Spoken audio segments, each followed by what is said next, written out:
Hello everyone, welcome back to my channel. আমি অনামিকা, আপনারা দেখছেন Anamika's variety kitchen. Anamika's variety কিচেনের নতুন রেসিপিতে আপনাদের সকলকে অনেক অনেক স্বাগত জানিয়ে আজকের রেসিপিটি শুরু করছি। আশা করি আমার সকল বন্ধুরা ভালো আছেন এবং সুস্থ আছেন। রেসিপিটি শুরু করার আগে বন্ধুদের কাছে অনুরোধ রইল ভিডিওটি স্কিপ না করে পুরো ভিডিওটি দেখার জন্য। আশা করি আজকের রেসিপিটি আপনাদের অনেক ভালো লাগবে। আজকে আমাদের রেসিপি ইলিশ মাছের মাথা দিয়ে পুঁই শাকের চচ্চড়ি। তার জন্য এখানে আমি ইলিশ মাছের মাথা এবং লেজা পরিষ্কার করে ধুয়ে নিয়েছি। এবার আমি এর মধ্যে সামান্য একটু লবণ এবং সামান্য হলুদ গুঁড়ো মেখে আমি এটাকে 5 মিনিটের জন্য রেস্টে রেখে দেব। আর অন্যদিকে কড়াইতে আমি সাদা তেল গরম করতে বসিয়ে দিয়েছি। তেলটাকে অবশ্যই খুব ভালো করে গরম করে নিতে হবে। এদিকে মাথাটা মেখে রাখা আমারও 5 মিনিট হয়ে গেছে। এবার আমি মাথাগুলোকে তেলের মধ্যে দিয়ে ভেজে নেব। এটা একটা খুবই পুরনো দিনের রান্না। এটা খেতে আমরা কিন্তু অনেকেই পছন্দ করি, আর এটা আমাদের বাড়িতে প্রায়শই হয়ে থাকে। একদম সাবেকি স্টাইলে আমি খুব কম তেল মশলায় আমি রান্নাটা করে দেখাবো। আশা করি আপনাদের এটা খুবই ভালো লাগবে। রিকোয়েস্ট করলাম একবার হলো আপনারা এইরকমভাবে বাড়িতে পুঁই শাকের চচ্চড়িটা রান্না করে দেখবেন। এটা খেতে ভীষণই ভালো লাগে। আমি এটা ইলিশ মাছের মাথা দিয়ে করছি। আপনারা চাইলে এটা রুই বা কাতলা মাছের মাথা দিয়েও করতে পারেন, সেটাও খেতে কিন্তু বেশ ভালো হবে। একই প্রসেসে রান্নাটা হবে। এবার আমি মাথাগুলো লাল লাল করে মাথার লেজাটা ভেজে তুলে নিয়েছি। ওই তেলের মধ্যে আমি এখানে ফোড়নে দিয়ে দিলাম একটা শুকনো লঙ্কা আর 5 ফোড়ন। ফোড়নটা 5 সেকেন্ড মতো ভাজা হওয়ার পরে আমি এখানে দিয়ে দিলাম কেটে রাখা আলু। আর আলুটাকে আমি দেখতে পাচ্ছেন এরকম লম্বা লম্বা সরু সরু করে কেটে নিয়েছি। এবার আলুটাকে আমি জাস্ট 2-3 মিনিট একটু তেলের সাথে নাড়াচাড়া করে হালকা করে ভেজে নেব।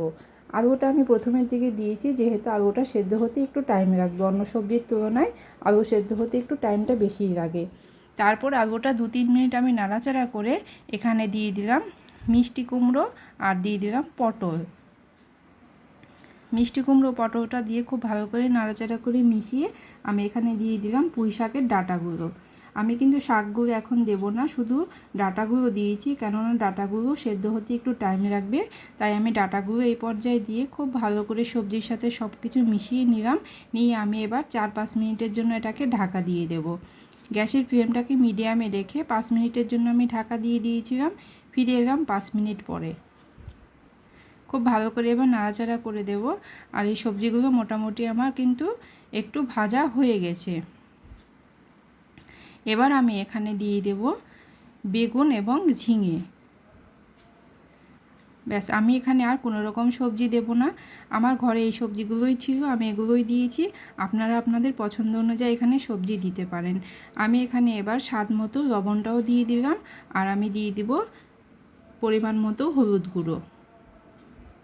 এবার লবণ ও হলুদ গুঁড়োটা সমস্ত সবজির সাথে খুব ভালো করে নাড়াচাড়া করে মিশিয়ে নেব। এটা খুবই একটি পছন্দের খাবার, অনেকের কাছে অনেকেই খুবই পছন্দ করেন। আর এটা অনেক গ্রামের দিকে অনেক অনুষ্ঠান বাড়িতেও হয়ে থাকে। এটা কিন্তু খেতে ভীষণই ভালো লাগে। ইলিশ মাছের মাথা দিয়ে বা রুই মাছ বা কাতলা মাছের মাথা দিয়েও এটা খেতে খুবই ভালো লাগে। রান্নার প্রসেসটা কিন্তু একই রকমের হবে। এবার সমস্ত কিছু নাড়াচাড়া করে মিশিয়ে নিয়ে আমি এবার দিয়ে দিলাম কেটে ধুয়ে পরিষ্কার করে রাখা পুঁই শাকগুলো। ডাঁটাটা আমি প্রথমেই দিয়েছি, এখন আমি শাকগুলো দিয়ে দিলাম। এবার খুব ভালো করে নাড়াচাড়া করে মিশিয়ে নেব। আর শাকগুলো দিয়েছি, এটা একটু পরে কিন্তু শাকটা নরম হয়ে যেয়ে তখন কিন্তু কমে যাবে, তাই আমি একটু ঢাকা দিয়ে দিলাম। এটা একটুখানি মজে যাওয়ার জন্য ঢাকাটা দিলাম, তাহলে শাকগুলো সবজির সাথে মেশাতে সুবিধা হবে। দেখুন 4 মিনিট আমি ঢাকা দিয়ে রেখেছিলাম, শাকগুলো কিন্তু অনেকটাই এবার মজে গিয়েছে। এখন আমার সবজির সাথে মিশিয়ে দিতে আর সমস্যা হবে না। খুব ভালো করে সবজির সাথে শাকগুলোকেও নাড়াচাড়া করে মিশিয়ে দিচ্ছি। আর এই রান্নাটায় আমি কোনো রকম জল দেব না, এভাবেই আমি এই সবজির জলেই সবজিগুলোকে সেদ্ধ করে রান্নাটা করে নেব। আর এভাবে ঢাকা দিয়ে দিয়ে করব, তাহলে খুব তাড়াতাড়ি সবজিগুলো সুন্দর সেদ্ধ হয়ে যাবে। এবার শাকের থেকে কিন্তু হালকা জলও বেরিয়েছে, এটাতেই কিন্তু রান্নাটা আমাদের হয়ে যাবে। আমি আবার মিডিয়াম আঁচে রেখে 5 মিনিটের জন্য ঢাকা দিয়ে দেব। ফিরে আসছি 5 মিনিট পর। দেখুন 5 মিনিট পর আমি ঢাকনাটা খুলে নিলাম। এবার আমি খুব ভালো করে আবার নাড়াচাড়া করে দেব। দেখতেই পাচ্ছেন সবজি থেকে কিন্তু জল বেরিয়েছে। এখানে ঝিঙে আছে, পুঁই শাক আছে, এগুলোর থেকে জল তো বেরোবেই। ওই জলটাতেই আমাদের পুরো রান্নাটা হয়ে যাবে।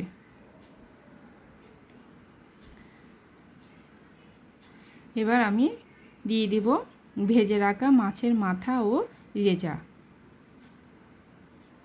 মাছের মাথা ও লেজাটা দিয়ে আমি সব কিছুর সাথে একটু নাড়াচাড়া করে দেব।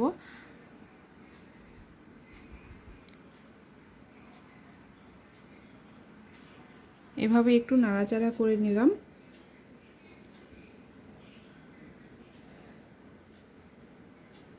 সবজিগুলো কিন্তু মোটামুটি আমার অনেকটাই সেদ্ধ হয়ে গেছে। মাছের মাথাটা দিলাম। এবার আমি আবার কিছুক্ষণের জন্য ঢাকা দিয়ে দেব। তবে খেয়াল রাখতে হবে যেন কোনো রকম নিচের দিকে লেগে না যায়। দেখুন সবজি থেকে আরও জল বেরিয়েছে, দেখতেই পাচ্ছেন। এই জলটাই কিন্তু সবজিটা সুন্দর সেদ্ধ হয়ে গেল। আর আমি এটা মাছের মাথাগুলোকে খুব বেশি ভেঙে দেব না, কেননা বেশি কাটা কাটা হয়ে গেলে এটা কিন্তু ভালো লাগবে না খেতে। তাই আমি জাস্ট একটু করে ভাঙবো, খুব বেশি ভাঙবো না। দেখুন আলুটাও ভালো সেদ্ধ হয়ে গেছে, ডাঁটাও সেদ্ধ হয়ে গেছে, সব সবজিগুলো আমার খুব সুন্দর সেদ্ধ হয়ে গেছে। এবার আমি একটুখানি করে মাথাটাকে জাস্ট একটু ভেঙে দেব, খুব বেশি ভাঙবো না। বেশি ভাঙলে কাটা কাটা হয়ে যাবে, এটা খেতে ভালো লাগে না। তাই আমি জাস্ট একটু করে মাথাগুলোকে এরকম হালকা করে ভেঙে দেব, এর থেকে আর বেশি ভাঙবো না। এবার আমি খুব ভালো করে নাড়াচাড়া করে দিলাম। এটা কিন্তু আমাদের শেষের দিকে রান্নাটা। এবার আমি এখানে নাড়াচাড়া করে আর 2 থেকে 3 মিনিটের জন্য যেটুকু জল আছে ওটাও আমি শুকিয়ে নেব। 2 থেকে 3 মিনিটের জন্য আমি আর একটু ঢাকা দিয়ে দিয়েছিলাম। দেখুন 2 মিনিট পর আমি আবার ঢাকা খুলে দেখাচ্ছি। ঠিক এরকম মাখো মাখোই হবে এটা। যদি আপনাদের মনে হয় এখানে একটু জল দিতে হবে তো আপনারা একটু জল দিতে পারেন, তবে সবজির জলে যদি রান্নাটা করেন তাহলে কিন্তু সেটার টেস্টটা অনেক ভালো আসে। এবার আমি এখানে একটু স্বাদ অনুযায়ী চিনি দিয়ে দিলাম, তবে চিনিটা একদমই অপশনাল, কিন্তু এই রান্নায় একটু আমার মনে হয় চিনি দিলে রান্নার টেস্টটা আরও বেড়ে যায়। তো চিনিটা দিয়ে আমি সব কিছুর সাথে খুব ভালো করে নাড়াচাড়া করে দিলাম। আর সেই রকম কিন্তু কোনো মশলা এখানে পড়েনি। সবশেষে এখানে আমি দিয়ে দিচ্ছি ভাজা জিরের গুঁড়ো। আমি এটা শুকনো কড়াইতে জিরেটা ভেজে গুঁড়ো করে রেখেছিলাম, সেই ভাজা জিরের গুঁড়োটা দিয়ে দিচ্ছি। এটা দিয়ে কিন্তু রান্নায় অন্যরকম একটা মাত্রা নিয়ে আসে। তবে আপনারা যদি না চান এই জিরের গুঁড়োটা দিতে, নাও দিতে পারেন, কেননা ইলিশ মাছের একটা ফ্লেভার আছে, সেটাতেও কিন্তু এটা বেশ ভালোই লাগে খেতে। জিরের গুঁড়োটা না দিলেও হবে, তবে জিরের গুঁড়োটা দিয়ে কিন্তু টেস্টটা অনেক ভালো আসে। তো এটা একদম কমপ্লিট হয়ে গেছে। Thanks for watching.